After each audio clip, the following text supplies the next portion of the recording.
Hello and welcome to another episode of Inside the Huddle. Today is Monday, July 14th. This is episode 70 of the Inside the Huddle podcast. Thank you, as always, for joining us. Make sure to please like and subscribe. Another week is upon us. We're just about a week out, 7-8 days away here from all 32 NFL teams reporting to training camp this weekend. We got the Chargers rookies reporting. So that's something, of course, that kind of tells you football's right around the corner. Feels like the last dead week in the NFL calendar year, because once training camp begins, it's full steam ahead really until February. So cannot wait for that. DiMari, couple different topics today, couple breaking news earlier today. We also got some other contract stuff to discuss. So how's it going, man? Pretty good. Yeah, surprisingly, we got some news. We were kind of expecting a pretty dead period between last episode and this one. So luckily some things came out. But yeah, like you said, we are basically in the swing of football if you think about it. Once you get through this week, for those that are super football heavy like we are, you keep up with camp. Next thing you know, it's the Hall of Fame game and then preseason. And then boom, we are talking about opening night, Dallas and Philly ring ceremony night. So that's always fun. I know that's a little far in advance, talking about September, but weeks go by a lot faster when training camp starts. So we are almost there in full swing. Before you know it, we will be watching NFL football once again, some meaningful games for once. But other than that, yeah, some big news starting with, I know you were happy, your guy out of New York getting a pretty big bag. So let's get into it. Yeah, definitely. Exciting time. Month of August flies. I've always said with the preseason games, you got that going every week. And then with training camp every single day, it flies by. So snap of a finger, we'll be here before you know it. And we'll be talking, Eagles, Cowboys. We'll be talking week one and all that good stuff. But yeah, today Garrett Wilson gets extended. Super fired up about that. I think all Jets fans share that same energy with me, that everybody's fired up for it. It's a very good job, in my opinion, by Aaron Glenn and Darren Muji getting him locked up. Him and Sauce both, it was more of a matter of when, not if, these contracts are going to get done. I think next up will be Sauce Gardner. To be honest, I think it's something that probably happens in the coming days. Very well might happen tomorrow. I think the plan was get both of these guys locked up right before camp, get them into training camp, and really get the ball rolling. But this is the type of player you want around. Been here now, 3 straight seasons, 3 straight 1,000-yard seasons. Despite everything that has happened around him, he has been able to stay consistent, has been able to be reliable. 51 games played of a possible 51, has played in every single game. I love the deal. It's a 4-year, $130 million contract, $32.5 million per year, $90 million guaranteed. So just what were your thoughts on this one? Those are my initial feelings. I think he's very deserving of it, and like you said, he is. Well, kind of before I even say that, the big thing is always availability and health, which he has been, like you mentioned, playing all 51 since he entered the league. So that's the big thing. Should definitely be a no-brainer when you have a guy that's always available to play on the field for you week in and week out. But I'm happy for him. I think he deserves it, and I mean, where he lands now with that contract, he is the 5th highest paid wide receiver. Right above A.J. Brown, but right under D.K. Metcalf. So kind of, if you ask me, in that range of where he is as far as a receiver. So I think it's quite fitting for him to get his contract. And kind of how you mentioned with everything going on, I think I would say for everyone that probably isn't sure, everything going on is the bad quarterback play that he's had for 3 years since being there. So yeah, despite the terrible quarterback play all 3 seasons, the swapping of head coach and coordinators, all those different things, he has managed to accomplish 1,000 yards every single season. So, yeah, you like to see that for a guy that has done nothing but come in, get the job done, show up and perform. There has been some speculation, I believe, last offseason, a possible move on from Garrett Wilson, I think I was seeing. But, would have been very bad decision-making for New York to move on past him. But, yeah, I like the contract for Garrett Wilson. I think he's deserving of it. And hopefully this year we get some good quarterback play so we can see him reach his full potential. I don't think he's there yet. Yeah, and I 100% agree. And I think just from the contract perspective, I think you hit it right on the head there with kind of the range he's in, right? 5th highest now in the NFL, behind Chase, Jefferson, CeeDee Lamb, and DK, ahead of AJ, kind of in between of, like you mentioned, DK, AJ, essentially where he stands. And the cap's only going to go up. and all other receivers, bunch of other receivers are only going to get higher contracts. So this is also one of these things from the Jets' perspective where they got ahead of it. The longer you waited, if you waited through this season, the higher the number would go. So you get him now. And if he continues to play like this, which I fully expect him to do, this in 2 years from now, very well, but by this time next year could look like a bargain because there's a real chance with the way the cap goes up and the way contract extensions are just in general right now, and have been for a very long time. There's a good chance we look at his contract by this time next year and it's maybe the 12th or 13th highest in the NFL. There's a very real possibility of that. And I think you were spot on too. Just, we haven't even seen his full potential. This is a guy that has been very consistent, been very good, but 8 different quarterbacks and 3 different offensive coordinators, and he's now on his second head coach, and he's played 3 years in the league. That's ridiculous. To go through all of that and still go out there and produce 1,000 yards in each of your first 3 seasons, which is the only Jets player in franchise history to do that. He's also the only first Jet since George Sawyer, who played from 1966 to 1968, during the 1966 through the 68 season, had 3 straight 1,000-yard seasons. Since that, nobody's done it. Garrett's already put himself in a spot where one of the most talented receivers in Jets history already, and he's only 3 years in. And in this contract, he's under contract now for the next 6 seasons. This won't kick in, of course, till 2 years from now, really, once the rookie's up.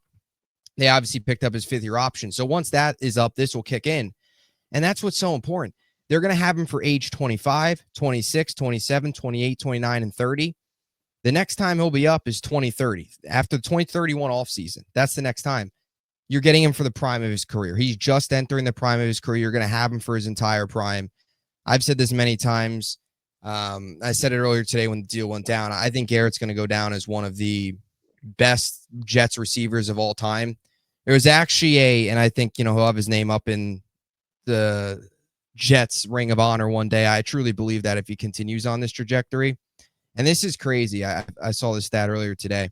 He needs just 5,058 yards over the next 6 years, which is an average of 843 per season, to be the all-time receiving yards leader in Jets history. That is something that he should smash by a long shot.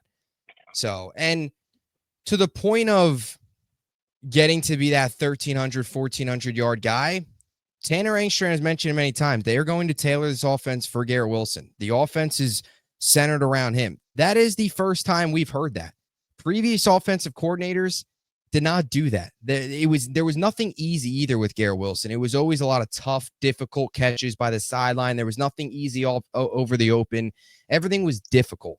And that was just everything around him. Terrible quarterback, terrible play callers. This year, you hope that can change. And whether or not Fields is the guy, having your next quarterback, let's say Fields doesn't work out this year and you take somebody in the first round next year, having them come in day one and have Garrett Wilson as their number one is huge for their future as well. So from multiple angles, this is great. This offseason from a Jets fan perspective has been a little, I don't want to say, going into the season, Jets fans, myself included, are very kind of meh on what this team's going to do. I've said it many times. I think they're a 7-10 team. I don't think they're going to make the playoffs. Very different expectations from what we've had the last 2 years.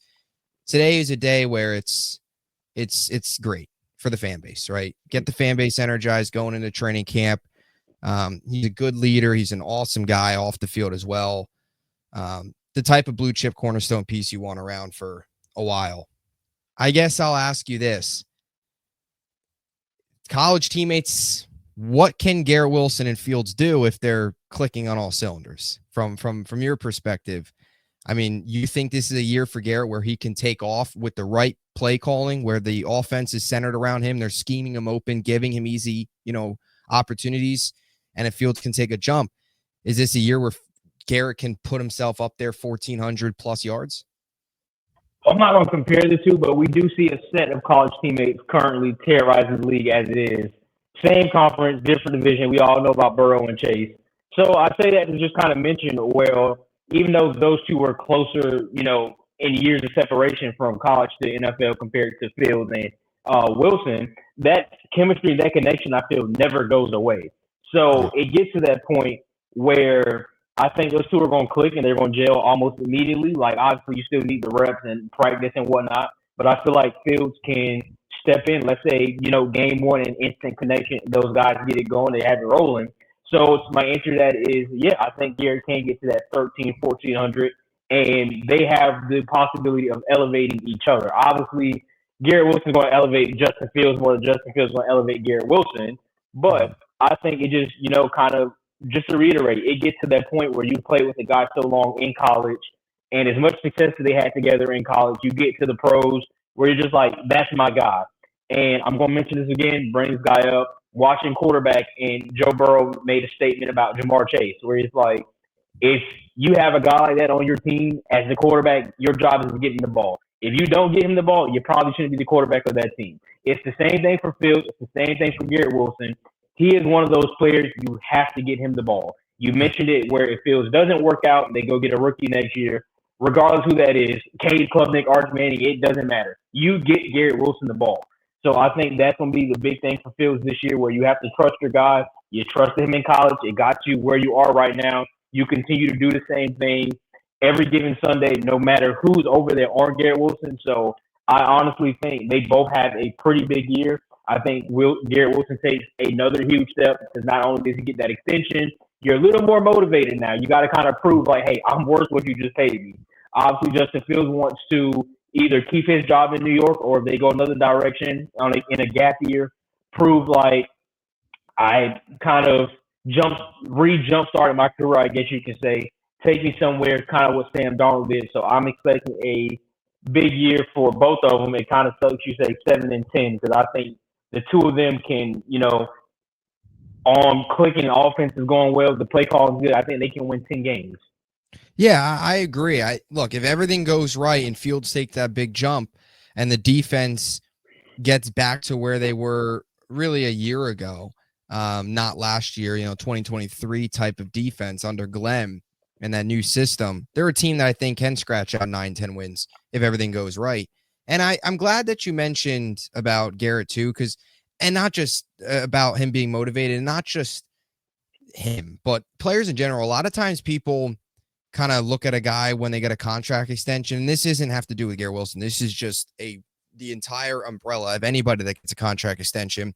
It's a good point to bring up that they've still got that motivation to live up to it. I think a lot of people think, oh, you get the contract extension, they don't care anymore, but they got nothing more to prove. That's not true. I've always agreed with what you've said there about now it's okay. Let me prove that I am a legitimate, can I be that 1,400 year in and year out guy, continue this consistency as well, that this isn't just, let me go out there and be one of the best in franchise history and play through this entire 6-year deal and be year in and year out available, and also be one of the top players at the position like he's been so far, 3 years in. And yeah, I mean, Fields, this is it.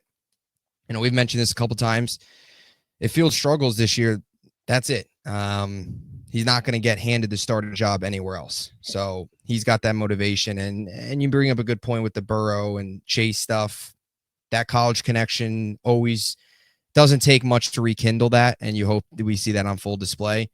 And speaking of Chase, I had to throw this stat out there too. Garrett's just the 5th player in NFL history to record at least 1,000 yards and 80 or more receptions in each of his first 3 seasons. And the other 4 receivers to do that are Jamar Chase, Justin Jefferson, OBJ, and Michael Thomas. So OBJ and Michael Thomas, obviously a little bit older, but Jamar Chase, Justin Jefferson, of course, still near the top of their game. And, I think we could throw all the numbers out there. It's well-deserved. It's something that had to be done, something that does get done here. I wanted to mention one more thing about just the Fields and Garrett and Jets whole conversation as well. More so Garrett this is just such a breath of fresh air for Jets fans. So for so long, first round talent, young players, Garrett's the first player in franchise history to get a contract extension after 3 years in the league, which is crazy to wrap your head around, but it is. And it's just a breath of fresh air to see the Jets lock up one of their own and lock them up early rather than wait. The Jets have always waited too long. They even probably waited a little too long on Quinnen. They finally got it done, but they probably waited a year too long on him. But either way, they got it done. Earlier this year, they re-signed Sherwood before free agency even opened. They got that done last year. I know different regime, but they extended Michael Carter II. Dealt with injuries last year, but if he's healthy, he's one of the best nickels in the NFL. The point being, it's finally nice, specifically from this new regime, locking up these young guys, keeping them here long-term, keeping one of the faces of the franchise. Garrett's one of the faces of this franchise here long-term. It's just so important, something that they haven't done. You go through the list of first-round picks, they either traded, released, whatever. It's a big deal for me, for just a Jets fan perspective to see that change. If you had any thoughts on that or any other takeaways from this. Well, I just wanted to make another point about kind of almost knowing your worth. And again, neither one of us is in the negotiation room with the two sides, and obviously Garrett and his agent. But it kind of seems like he made it easier for the Jets to go through with this extension because you're not asking for ridiculous money. I am 100% with you. I think Garrett is, between top 5 and top 8 receivers in the league. But we all know Garrett Wilson should not be getting paid as much as Jamar Chase, Justin Jefferson, CeeDee Lamb. So to fall where he fell, I think, is perfect and very helpful on both sides. And that's just piggybacking off of what you said of getting that extension done as early as they got it done. Now, kind of thinking off the top of my head, I can't really think of any more receivers that might go break the market for what Chase and Jefferson got. But the NFL surprises you. Who knows who may get that? But I just think Garrett Wilson, again, who is the guy that's proven like, hey, I deserve this money. I have been the guy since I got here. I've done nothing but succeed. So go ahead and pay me. But I just think it's the unselfishness to kind of get what you got at the moment and let's see where it goes from there. Says a lot about his character, says a lot about what the Jets did on their end, what he did on his end as far as his agent. So I just mean kudos to both sides for getting that done. And hopefully he just stays healthy and we see, again, going back over it, we see him and Fields kind of connect because that will be fun to watch if you remember any of their time from Ohio State. Yeah, 100%. And Glenn said in the very beginning of all this, I forget if it was intro, it might have been at the owners' meetings when he spoke about extensions for Garrett and Sauce. And he said he's in the business of keeping good players. There's always something about keeping your homegrown talent, keeping blue chip pieces here for the long term, especially for a new regime. Garrett, if this new regime wants to have success, Garrett's going to be a big part of it. Sauce is going to be a big part of it. Quinnen's going to be a big part of it. Your two young stud linebackers in Quincy and Sherwood are going to be a big part of it. I know Quincy at the end of this year, contract's up. We'll see. But Sherwood's locked up now for the long term. Your young tackles in Membu and Olu going to be a part of it. Interior offensive line, they've got some decisions to make after this year, but a lot of those guys are going to be here long term. So all of these pieces, and I think that's too is important. This new regime realizing that and just getting something done. I also want to throw one other thing out there because all it takes is one guy on Twitter to just say such a dumb take, and I have to bring it up. I think I know it is. And I don't know if you've seen this, but there was a guy earlier today. It was, and I don't even know if he's a Jet fan or not, whatever. That said something about locking or getting your extension before Justin Fields, whatever, destroys your career. Something stupid like that. And I'm sorry, but that is just inaccurate. I'm not going to sit here and say Justin Fields is going to go out there this year and throw for 35 touchdowns and be a finalist for the MVP. But there is actually Justin Fields actually feeds his number one options. DJ Moore had his best season with Justin Fields. Okay, he had 1,300 yards. That was the most he ever put up in a single season with Justin Fields. Another guy, Darnell Mooney, had his only 1,000-yard season of his career with Justin Fields. So my point is, please spare me the nonsense because it's just not true that Fields is just going to ignore Garrett Wilson. Not only just the fact that they were college teammates, but looking back at Fields' history, even in the days in Chicago where things didn't work out, he had two guys have his best seasons with him. So if anything, that's the opposite. Fields peppers his number one's receivers. He gives the ball to his top guys. So I'm sorry. I saw that earlier today. I'm like, I have to bring this up because all it takes is one bad take for me to bring it up. But like, are we just going to ignore that DJ Moore at 1,300 yards with Fields? Are we just going to ignore that? Are we going to ignore Darnell Mooney's one big season was with Fields where he had over 1,000 yards and hasn't had that since. Like, I know he was close last year, but still, like, I don't know. It was just nonsense, especially DJ Moore, because he's more on the caliber near Garrett Wilson. Mooney's not a top guy, but, seeing what it's just wrong. It's just not true that, Fields is not going to target him. It's just simply not true, especially an offense that should revolve around him. Garrett's going to have more of a focus on him this year in this offense than he did last year with an basically an AAU offense of Nathaniel Hackett, Todd Downing's your play callers, and Aaron Rodgers force-feeding Devontae Adams down the stretch when it was a 3-win team going into December trying to get his 500 touchdown. So Garrett's in a better position now than he was last year, and he put up the number he did last year. So I don't know what the guy was talking about. Sorry. I had to go on a little bit of a rant. Oh, I mean, that's not the statement I've seen, but briefly, I won't get too much into it. But basically, people saying, well, Chris Olave can now thank Garrett Wilson for a nice payday. Don't ever put Chris Olave and Garrett Wilson. And I'm sorry, I'm not saying Chris Olave is not good. The guy hasn't been healthy. I opened up about health and availability. Don't put those two in the same category. Like, not at all. If I had 20 drafts, I'm drafting Garrett Wilson each 20 of those times. 100%. It was just so disrespectful. It was so disrespectful.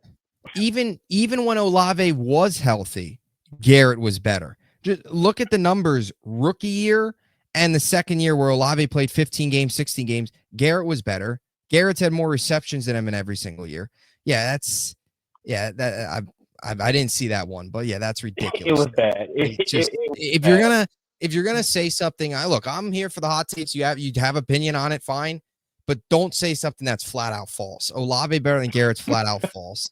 And saying that Fields isn't going to target Garrett or lock up Garrett before Fields ruins your career is completely false, because Fields, if anything, targets his top guys. DJ Moore at his best season with him. So please spare me that nonsense. It's just a lot of it's just people just hating on the Jets because that's what people do. But I love the deal. I know you're, same boat, agree with the deal as well. It's days like today that keep you coming back as a fan, right? It's lock up one of your own top players and it's all right. This is good move. And now it's training camps around the corner. We all get sucked back in this time of year, don't we? We all start to believe again, just to get hurt, just to start talking draft in October. But we'll see. Hopefully that's not the case this year. Anyway, that's the Garrett Wilson Jets news. Now, on the flip side of a contract negotiation that got done and got an extension, there's a contract negotiation going on in Pittsburgh that's not going very well, and that is between TJ Watt and the Pittsburgh Steelers. It feels like it's kind of reached, I guess, an impasse, or in a way. Watt's looking for $40 million. Pittsburgh really hasn't budged since the most recent reports have came out. We've already heard rumblings of trade with TJ Watt, especially after they made the most recent trade with, Jalen Ramsey, which kind of shows they're open for business. They're negotiating. This is a really bad look right now for Pittsburgh, in my opinion. But what are your thoughts on it?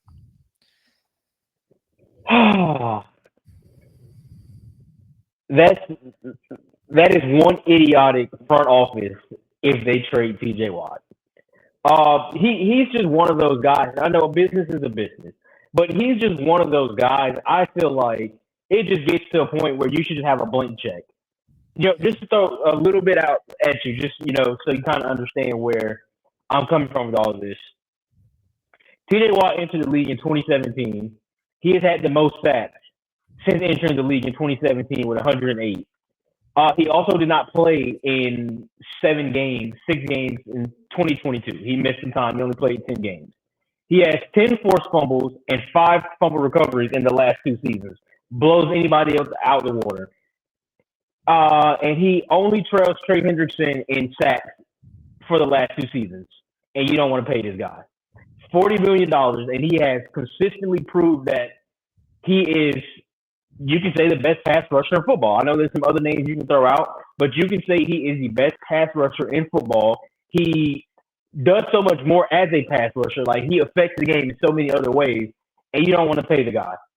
And there's teams, I'll tell you, absolutely just would drop everything, trade away probably their whole entire defense for TJ Watt if he's available, and you do not want to give this guy the money that he wants. It's idiotic. It just doesn't make sense to me for someone that is year in, year out, guaranteed to be in the Defensive Player of the Year race, and this guy wants his money that he deserves. Again, one of the best pass rushers in all of football, and you're kind of just like, no, we can replace it. It's hard to throw this word around. Obviously, we have talked about this word before. I think TJ Watt is a generational talent. You're not going to find another TJ Watt ever again. You can go through the next 15 drafts. You will never find another TJ Watt. If they do not pay this man and they trade him, all the bad things that will come to Pittsburgh, they deserve it. I 100% agree. You're spot on. He has been overall year in and year out the best pass rusher in the NFL, and it's not close. And like you said, generational talent. 108 sacks since entering the league in 2017. That, of course, is missing some games as well. I mean, Defensive Player of the Year in 2021. You can make the case he probably should have won Defensive Player of the Year 2023 as well.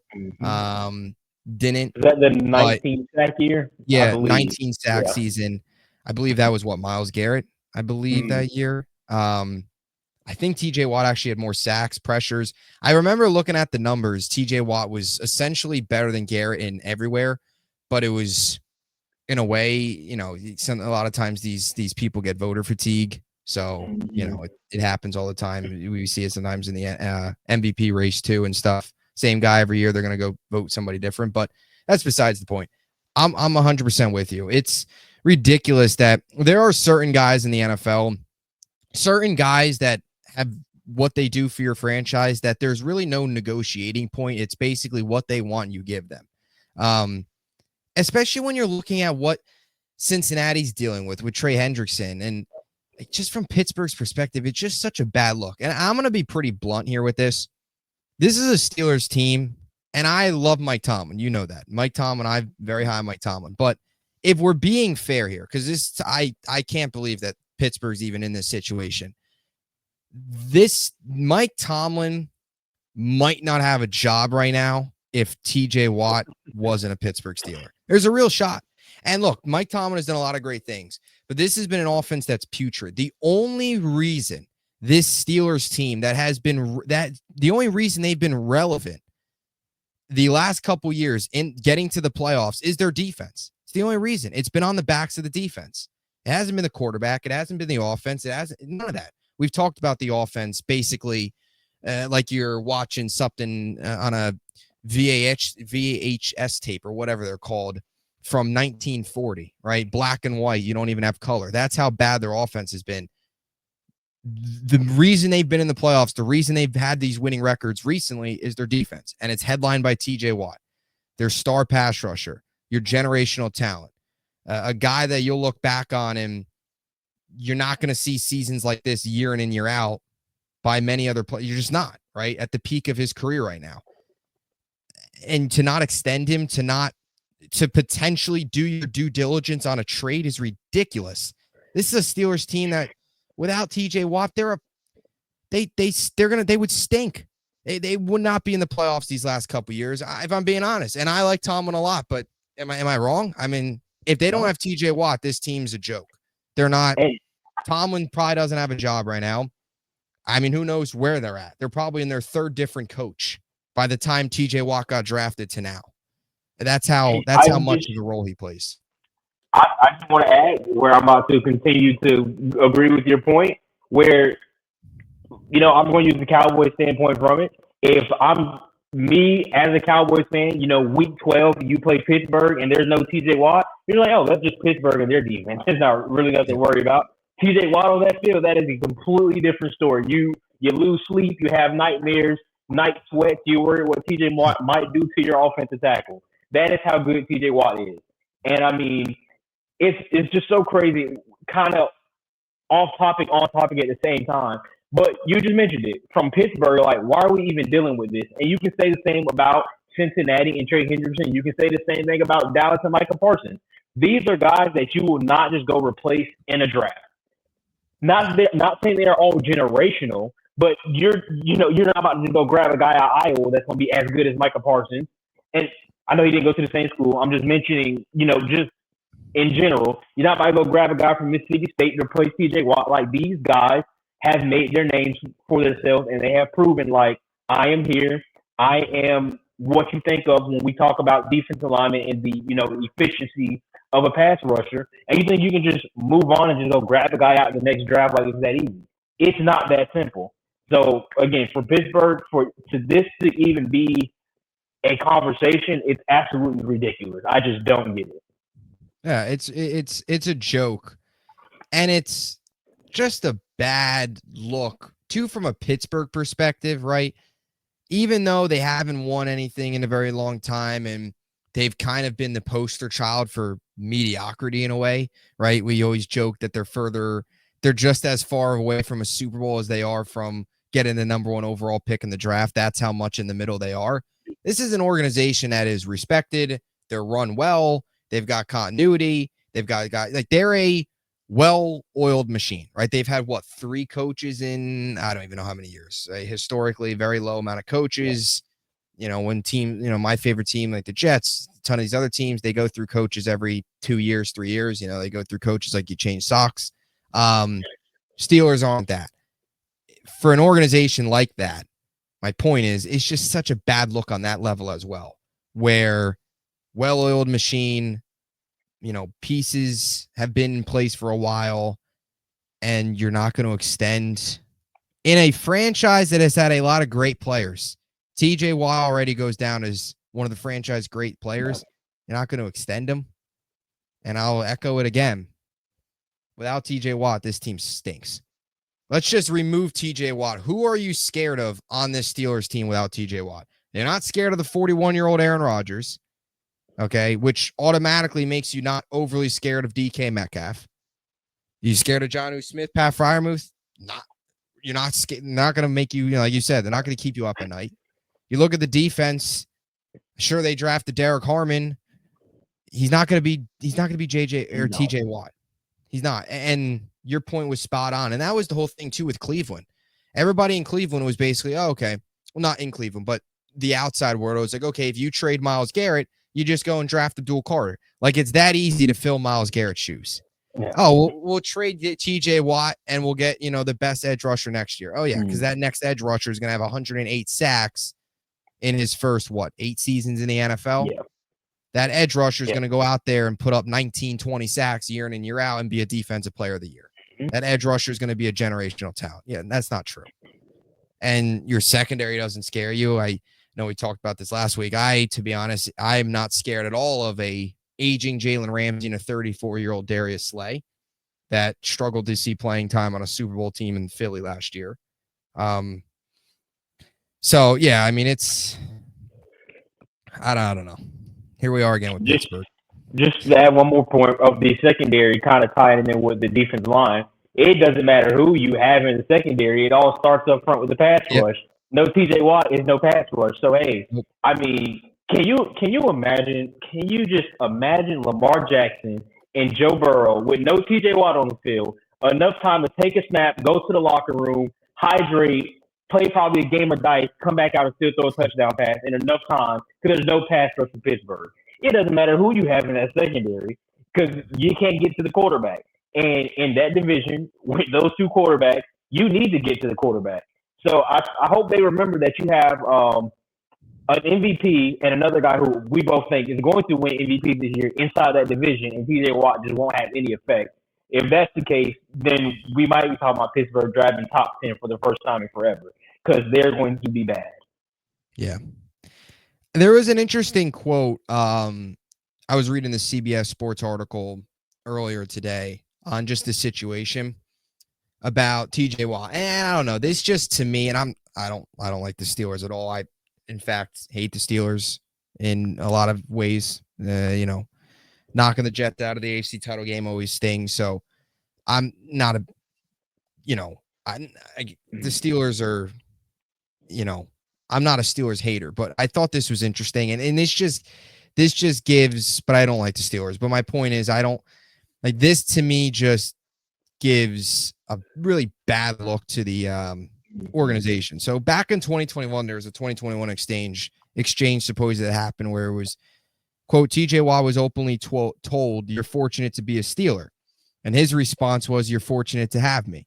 The Steelers' attitude, the Steelers' mindset, and you see this from so many fans too, is that it is such a privilege to be in this uniform, to wear this helmet, that therefore you should take a hometown discount just because you get to play for one of these cornerstone trademark organizations. That's just a bad look from Pittsburgh. Like, oh, take a hometown discount so you can come play for us. What kind of joke is that? You should be begging him. I mean, you should be begging him to come back. Again, without him, you're irrelevant. Without him, you stink. That's just a joke. And that's a joke. It's funny. You're just, at that point, it's kind of like you're resting on your history there. This team hasn't done anything meaningful. I mean, they haven't won a playoff game since 16 now? Not that long? So, but TJ Watt, Steel City, Steelers, the name, the 70s, Steel Curtain, that wasn't too long ago. That was, 40 years ago. Yeah. That's a joke that he should have to take a hometown discount. It's ridiculous.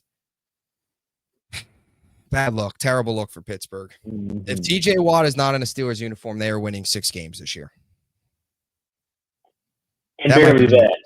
Yeah, that might be nice. Barely that. I mean, I know Cincy probably won't do it with Trey Henderson, but the TJ Watt thing would to be, hey, you don't want to pay me? Okay, I'll go inside the division.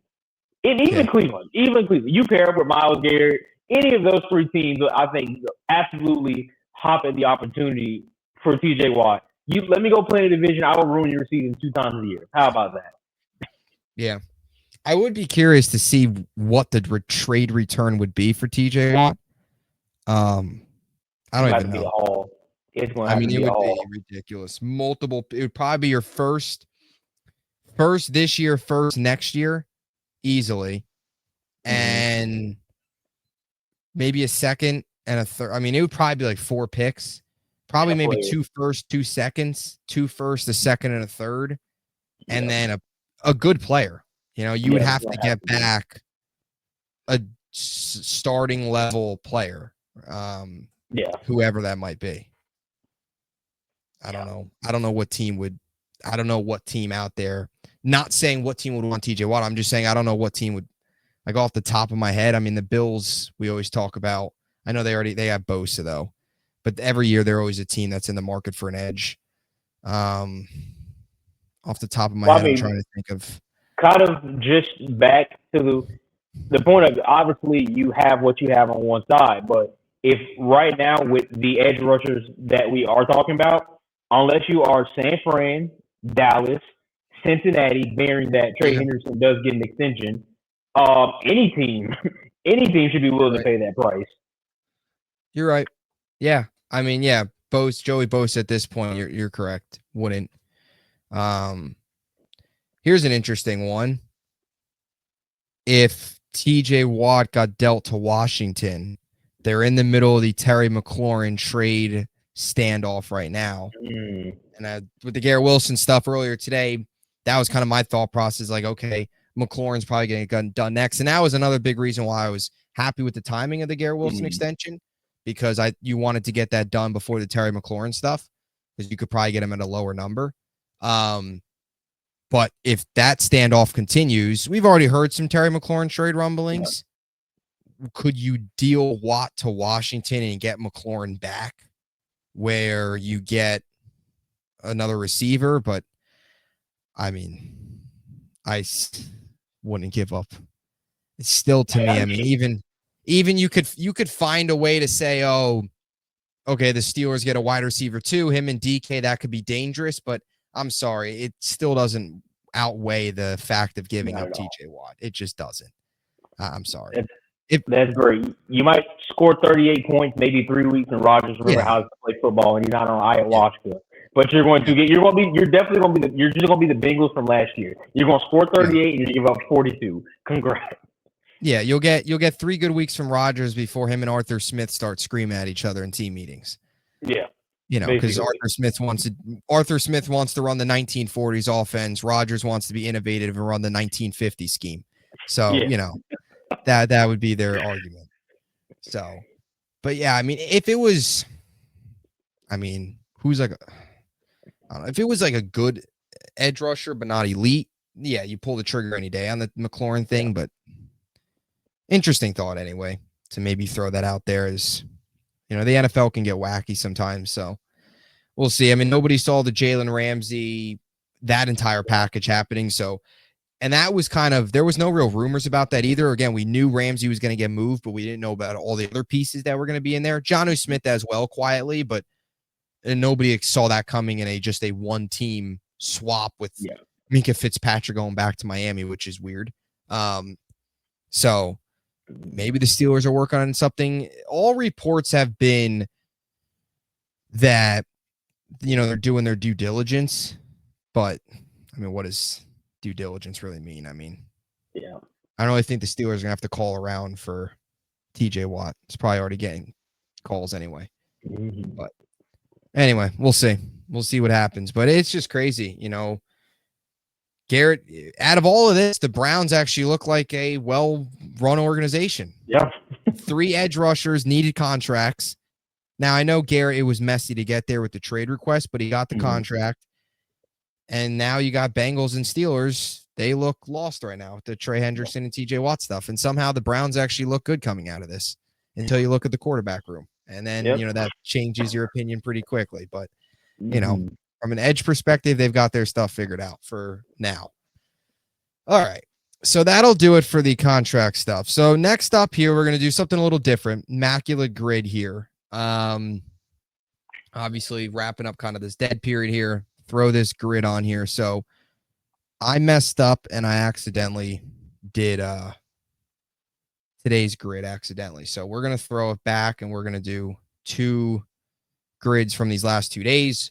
One of them has the Cowboys on it. One of it has the Jets on it. So throw it here. One of them also has the Steelers on it. For those who are not aware how this grid works, so obviously we have to just name a player that played for both the Rams and the Patriots. We're going to use the first box there. But the whole point is to get the lowest score possible that you can find. So we're looking for somewhere at 7% and lower. Obviously, that means less common name thrown out there. And the higher the percentages, the more common that name is. So, that's the purpose of that. Just something new, something different. Yes. Change it up a little bit like you mentioned. This one's all teams. The next one will be, I believe, Pro Bowl and interception. So, or got an interception with that team, or maybe it's a certain amount of interceptions. I forget, but it's something interception. So I guess we can get started here. We could go anywhere. Whatever comes off the dome first. Obviously, lowest score. So, obvious answers are not good. Anywhere you want to start? I feel like the one that I want to start, I feel like it's going to be a little too high. And I don't remember if he actually played there, but I feel like there was an instance of Brandon Cooks playing for both teams. But I could be completely wrong here. So let's not go with Brandon Cooks. Rams, Patriots? I don't think he wasn't with the Rams. We're not going with that one. Yeah, I don't know. I was thinking he might have been. Because wasn't he with the Super Bowl team under Goff? He was with the Cowboys, obviously. Yeah, he was with the Cowboys. You could go Cowboys, Patriots, but I'm pretty sure he was on that Patriots team. He actually got leveled by. Was that Malcolm Jenkins in the Super Bowl? I don't know. Yes, I do believe he was on the Patriots. I think he was on the Rams for a year or two. I'm pretty sure he was on the Rams during that Goff Super Bowl run. Where is he now? Saints? Back with the Saints. Yes. Cooks, I know I definitely played for the Rams. Cowboys would be too high. For the Rams. Yeah, Cowboys gonna be a little too high with him being the most common one. But if Rams Patriots would be too high. Anybody else that played for Rams Patriots?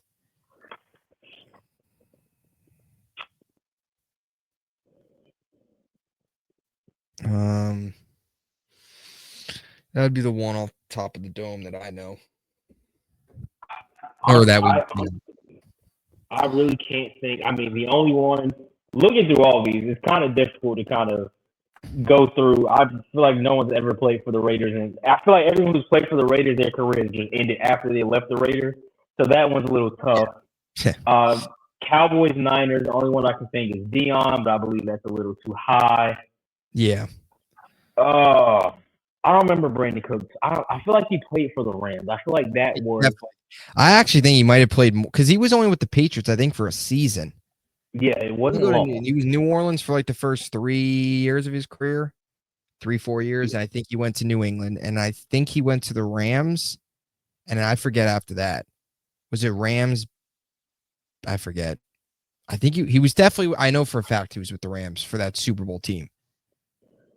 We only have 9 guesses, so if we get one wrong, we're kind of out of luck. Yeah. In terms of Rams, so let's go with Cooks. All right. Let's go with Cooks. Let me make sure that I get the right Brandon Cooks. He's the only one. All right, that's high. 31%. That's extremely high. A lot more confident than I thought it was going to be. But okay. Definitely higher than I thought too. That might be maybe it is more obvious. It might have been. I'm trying to think of other. There had to be out of all these receivers that.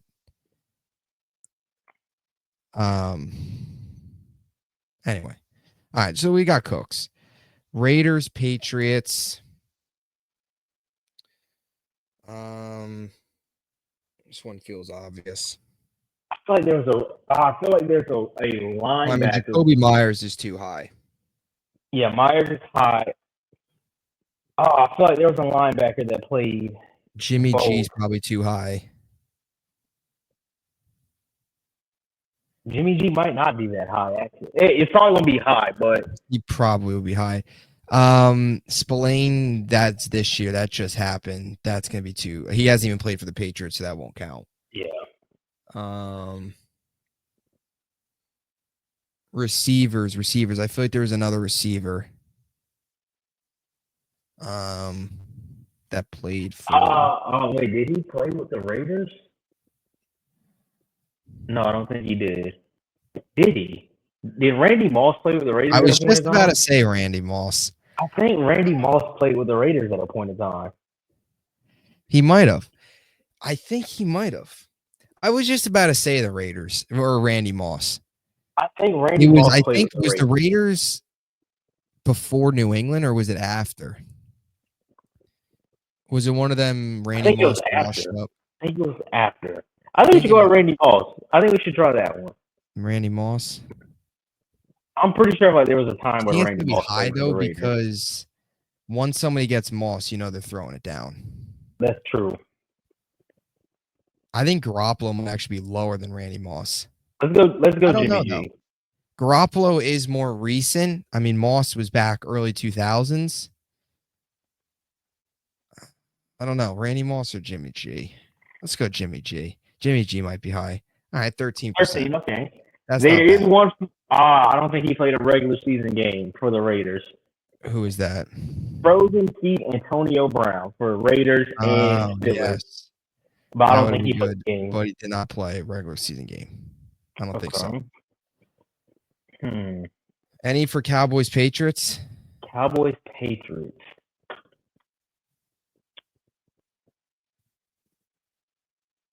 I feel like those are two organizations that don't. Yes. It's going to be very high, though. The only one I can think of is Zeke. Yes. That's the only that probably one. Would be high. I'm trying to think. Oh, I have another one. Drew Bledsoe. Yeah, it's funny. Like right now, it's weird. The grids, these will come to me after the episode's over. Yeah. Like once the episode's done, I'll start thinking of all these. What's the other one you said for Cowboys? I think you go Drew Bledsoe, who actually are the reasons for the success of Brady and Tony Romo because he got injured and lost his job at both. It's probably the lowest, right? So go with him. I got a feeling that's going to be pretty low. Let's see. 28%. 28%. Right, we have a bunch of old heads playing the grid. Yeah. Who would have guessed that? Well, you know what's tough is these franchises historically are pretty known. I mean, maybe not so much the Rams, but the Raiders, Cowboys, Patriots, Steelers, Niners all got a track record there. You know, it's tough to find some of these random guys. But once we're done here, we'll definitely we could look back and see what the most popular other ones were. In terms of Steelers, Rams, I feel like there was one sitting right there just on the tip of my tongue just now.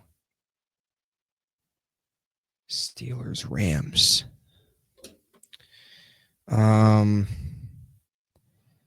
This might be a weird one. Nate Herbig played offensive line for the Jets. He also played offensive line for the Steelers, but I don't think he played for the Rams. I believe he played for the Steelers. Maybe it was the Eagles too. He played for one other team. I don't think it was the Rams. Rams, Steelers. I feel like there's an obvious one here.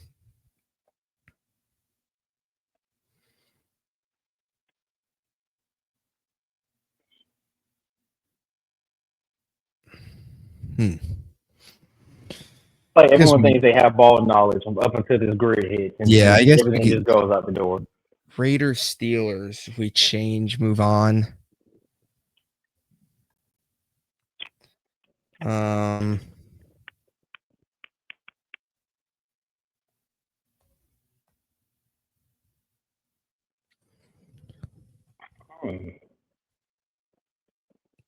I'm drawing a blank. I feel like I haven't noticed anything the Raiders have done up until like 2016 and forward. Yeah. Anything before then is just irrelevant. Yeah. I'm thinking some Raiders greats that may have left. Let's see. Charles Woodson's a no. Nnamdi Asomugha, I know. Packers, right? Who again? Woodson. Yeah, he was with. Yeah, he went to Green Bay. Nnamdi Asomugha went to Philly after his stint with the Raiders. Or was Woodson with the Steelers too?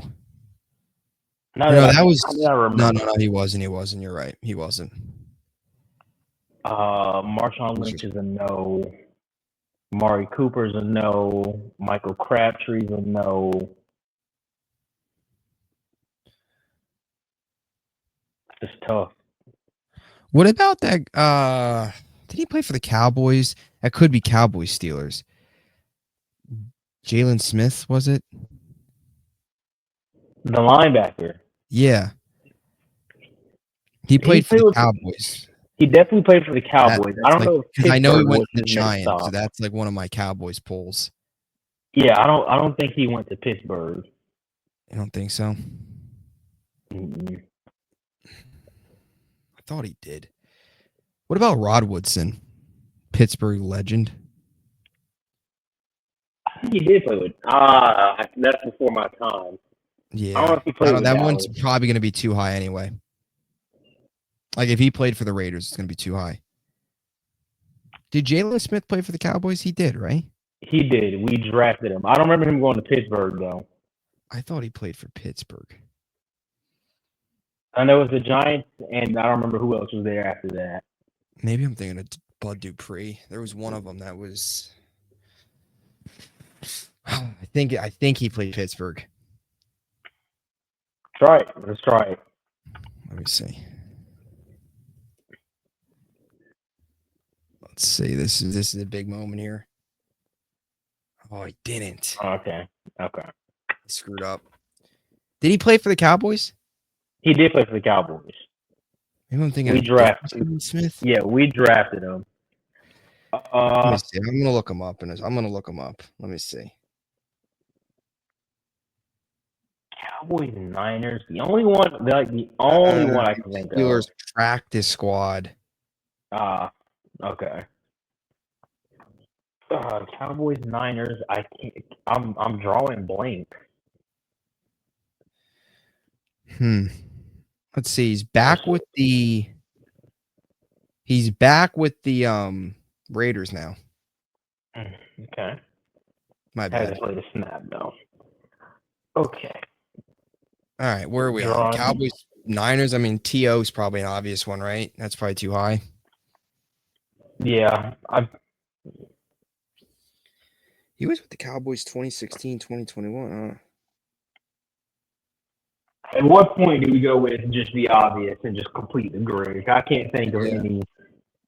What Can't about think of any that's really. what's his face? The guy that went to Denver.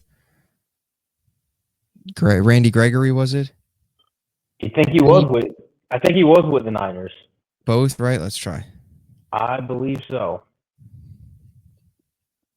Oh, Ooh, 1%. 1%. Okay. Good one. What a pool. That's a great pool. I had to come up with something after my swing and miss with Jalen Smith. It's a great Cowboys pool. Steelers is obvious, so want to just fill that one out. Yeah, we can go with that one. Which one? Or we'd move on to something else. Raiders, Yeah. Niners. Let's see. Raiders, Niners.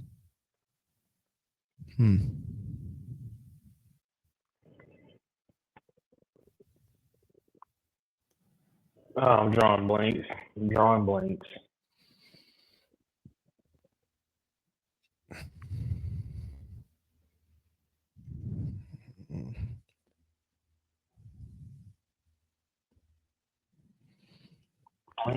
We've already used Randy. No, we didn't use Randy Moss because he was Raiders, Patriots. Or no, Jerry Rice. Jerry Rice. I'm not Randy Moss. I'm dumb. Jerry Rice played for the Raiders too, I believe, right? We can try it. I remember seeing for the Niners, not that I know of. Wait. Was he there with Colin Kaepernick? I think he did. A year with the Niners. Let's try it. Let's try. I think he was there with Colin Kaepernick. Yes, 11%. That was good. Okay. All right. Rams, Niners. Let's finish this one up. Rams, Niners. Any guesses? This has got to be this has got to be obvious. This has got to be sitting right there on a platter for us. I feel like these two organizations, although they're both in the West, though, so you don't get much. That's what makes it. Yeah, that's what makes it tougher. Going. I think my issue. I'm trying to think of the offensive lineman here. That's my problem. Like offensive linemen, those are the best. Nobody ever guesses those. I'm blank here. I feel like I don't know ball. Yeah, this is hurting the ball knowledge.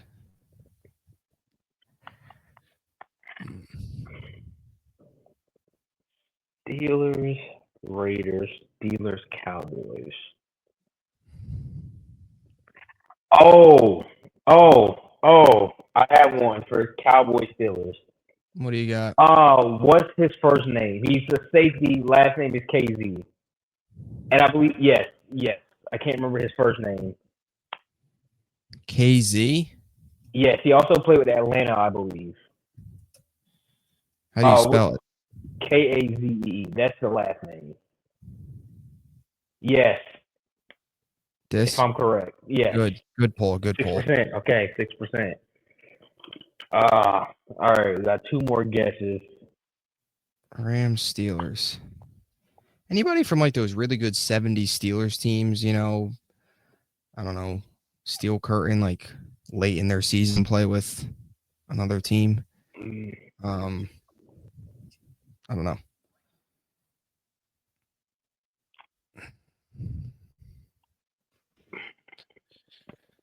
Raiders.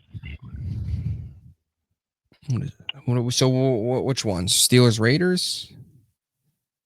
I'm trying to think someone that went both. I mean, again, Antonio Brown would have been super high, but that's the only one that sticks out as far as playing both. I think didn't Spillane start his career with the Raiders or the Steelers? We can try it. Worst case is a no. All What a right. pull. That was Okay. solid. All right. We have one more Spillane, guess. once the Patriots, like Spillane, Patriots, Raiders, he was on my mind. But yeah, I think I do remember with the Steelers. That was kind of a little bit of a toss up, but we got it. All right. Steelers, Rams. We got one more. 49ers, Rams. Anybody.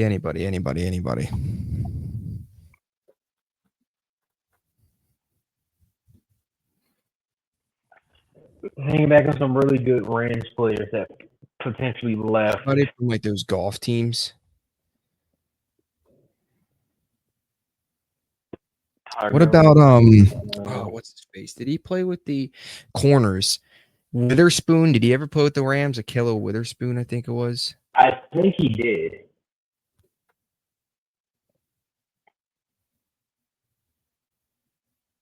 I think he did play in the Rams. But where is he now? Is he on one of these two teams? Let's see. Want to throw him out there?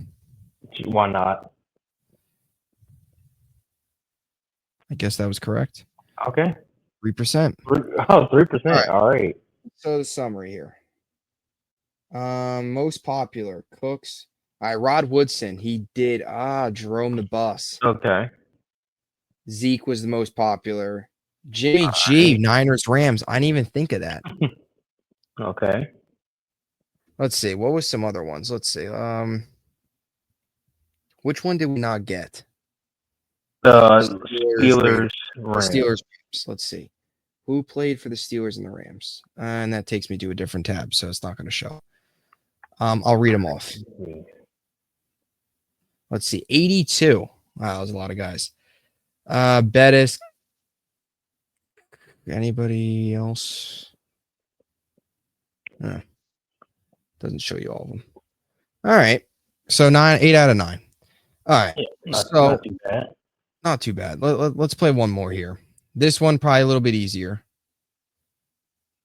All right. Jets, Giants on here. Let's get rolling. Interception. We could really dig deep with the interceptions. I mean, like just there's one interception. There's some deep ones on here. There's one who had an interception, and I feel like they're going to say it is wrong. Jets interception, Abe Elam. I remember a pick six against Miami. I was there live. Who was it? What did you say? Abe Elam. Abe Elam. That might be a good one. I'm assuming that's before my time. That was Abe. I mean, that's Kyer's dad who plays for Dallas right now. Abe Elam played for the Jets. Was it after Dallas? It might have been like 2009. I don't remember exactly, but I remember a pick six against Miami. And I was there at that game. All right. We'll throw them out there. This is NFL grid. Yeah, that should be how you spell it. Do we outsmart NFL grid? So I put his first name, A.B. Abram. Oh. Like that? Yeah, should be that. Or not? Okay, I guess. Maybe. Oh wait, no. Maybe I spelled. Let me see. Abram. Here we go. There. Yeah.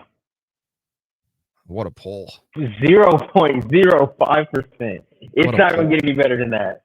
No. It's not going to get any better than that.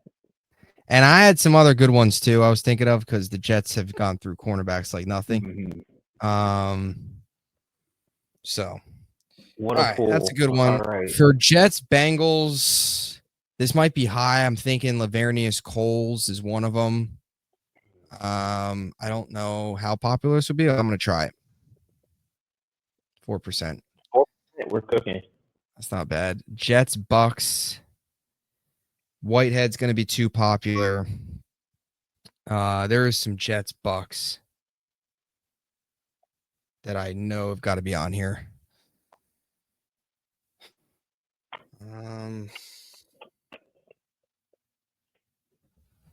Jets, Bucks. There's interception one. Do we do a fat guy interception for the Giants? Like JPP probably had an interception, right? We can try it. Do you think? We can try it. Let's see. Did he have an interception? He did. 1%. 1%. Okay. Man, this is a good grid. All right, All Pro right. Bowl and recorded an interception. This is anybody. Literally can be anyone. Let's think of an average corner that made the Pro Bowl. Not somebody too obvious. Wait, what's the running back? The corner. Random name that just popped up made me think of Tampa. Was that Tiki or Rondé that played? I think it was Rondé that played for Tampa. Yeah. You think people though that did this gonna have Tampa on their mind? Well, I mean, we can see. Rondé. Was Rondé? I believe he was the corner. Tiki was the running back. Yeah, he was. Tiki was running back. Let's go Rondé. 2%. 2%. That's basically pick any running back. You know it's good when only one guy's pictured. Yeah, we're cooking. We're cooking. Let's see what I could pull out here for Jets Bucks. Fitzpatrick played for Tampa. That might be pretty high.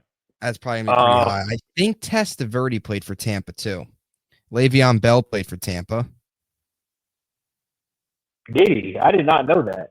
Yes, he went to Tampa for the. I believe he was. I think he was Tampa for the Super Bowl team, wasn't he? He was. I know he was in Tampa. I thought that was Fournette. Maybe it was. I thought he was in Tampa for sure. I think he was. Revis played for Tampa. He did. Revis was in Tampa the year before he went to New England. Yeah. All right. Well, while we think that, there's one I have. I think I got a good one. I think I got a good pull. Actually, maybe not. No, he didn't. Did he? I think I got a pull here. Let me see what I could do. Let me see. I think I got a kicker pull here. Chase McLaughlin. Let's see. 0.2. Okay. There we go. All right. We got a kicker on there. Pro Bowl for Cincy, and I feel like this may be high, but you got to really know ball. Chad Ochocinco. It's a good one. I was going to throw Boomer Esiason. Throw it in there. That's going to be low. Or the Icky Shuffle. I forget his full name. Was that Ricky? Was that not Ricky Williams? Ricky something. Let's go Boomer. Let's go Boomer. Boomer Esiason. I'm pretty sure he made a Pro Bowl. I mean, he won an MVP, so he did. 3%. Another guy not pictured. Okay. That's good. Did John Lynch ever make a Pro Bowl? That's a good question. John Lynch. Todd Bowles, Pro Bowler. I feel like John Baker Mayfield. Did John Lynch ever make a Pro Bowl? It's got to be with the team, right? Yeah, got to be with the team. I'm assuming yes. Yeah, I mean, he was on the Super Bowl team, wasn't he? He was.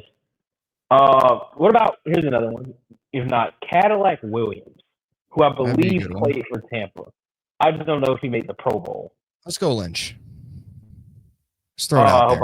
I hope I don't mess this up. Good pull. What a pull. What a pull. Okay. All right. This is good. This is a good one here. We're gonna have a low score. I'm curious what the most popular ones actually for this was. All right, Bucks Giants. Sterling Shepard. It's a good one. That's probably right. Not too high, you don't think? I don't know. Can it be? But we've gotten so low and everything else. It doesn't even kill me. 10%. That's solid. 10%. That's solid. Right, Bengals, Giants. I'm gonna go BJ Hill.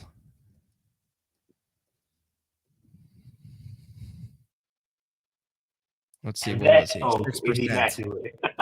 Now that is a grid right there. 28. That's a grid right there. All right, let's see what the most popular. Eli Apple. All right. Burrow, come on now. We can't go that Mike Evans. Fitzpatrick for both Jets. Oh, wow. Fitzpatrick for Jets. Bengals. I didn't even think of that. JPP. Wow. That's when you know you had a good day. Giants, Bucks were on the grid, but we chose JPP for recording interception. Revis, Dion. That's pretty solid. What was the lowest one? Jets, Bengals, people couldn't get, huh? No, Giants Bengals. Interesting. Okay. All right, that's a good grid right there. 4 pictured, 4 not. That's a good That grid. makes up for our non-ball knowledge on the last Yeah, that grid. makes sense. I think it That was a balanced bold. out. Yeah, this proves to the viewers we got ball knowledge. Yeah. All right, that was fun. Hopefully you enjoyed that. Any closing thoughts? Thank you for watching as usual. We will catch you next week, another week closer to football. Before you know, we're talking Hall of Fame games. Yes. Appreciate you all tuning in. Stay tuned. A lot more content coming your way. Once training camp starts, we'll be really rolling. So appreciate it. And talk to you guys next week.